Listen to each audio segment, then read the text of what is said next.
திருநாட்டில் ஏன் கையை ஏந்த வேணும் வெளிநாட்டில் ஒழுங்காய் பாடுபடு வயல் காட்டில் ஒழுங்காய் பாடுபடு வயல் காட்டில் உயரும் உன் மதிப்பு அயல் நாட்டில்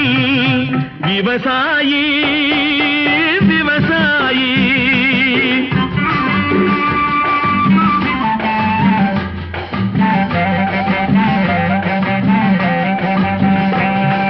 கருத்தெல்கும் சிவப்பெல்கும் வேற்றுமையாய் கருதாமல் எல்லோரும் ஒற்றுமையாய் பொறுப்புள்ள பெரியோர்கள் சொன்னபடி பொறுப்புள்ள பெரியோர்கள் சொன்னபடி உழைத்தால் பெருகா